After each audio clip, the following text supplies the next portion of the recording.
Tokinawaku. Jumpa lagi dengan saya, Josandri, dalam segmen Comment Point, komentar positif dan inspiratif.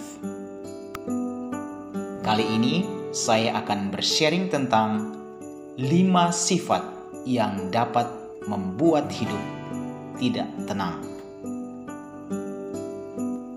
Sifat yang pertama, sifat iri hati. Mengapa sifat iri hati bisa membuat hidup tidak tenang?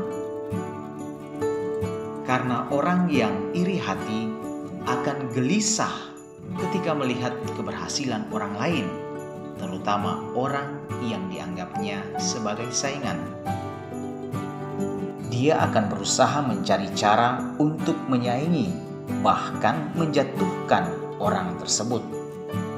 Ketika ia tidak mampu menyaingi dan tidak berhasil menjatuhkan, hidupnya akan semakin tidak tenang. Sifat yang kedua, sifat pendendam. Seorang pendendam tidak akan pernah bisa fokus melakukan aktivitasnya, apalagi jika ia merasa masih ada dendamnya yang belum terbalaskan. Ia akan mencari berbagai cara untuk membalas dendam kepada orang yang telah menyakitinya. Bahkan setelah dendamnya terbalaskan pun, belum tentu hidupnya akan tenang. Sifat yang ketiga, sifat pesimis. Orang yang pesimis tidak akan bisa tenang dalam hidupnya.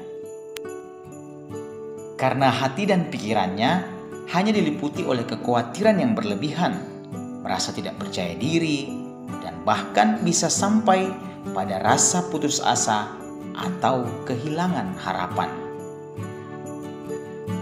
Dia tidak akan pernah berani untuk memulai sesuatu karena takut mengalami kegagalan. Sifat yang keempat, sifat serakah. Sifat serakah ditandai dengan keinginan yang berlebihan untuk memiliki sesuatu, biasanya terkait uang atau harta. Orang yang serakah hidupnya tidak akan tenang. Ia akan sibuk mencari cara bagaimana meraih dan memiliki harta sebanyak mungkin demi memuaskan hawa nafsunya. Sifat yang kelima, sifat pembohong. Orang yang suka berbohong alias pembohong tidak akan bisa tenang dalam hidupnya. Karena ia akan selalu dihantui oleh rasa bersalah. Suara hatinya akan terus mengingatkannya akan kesalahan yang telah dilakukannya.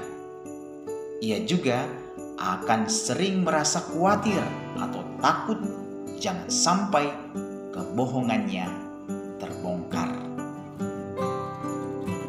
Tokinawaku sekalian, itulah 5 sifat yang dapat membuat hidup tidak tenang.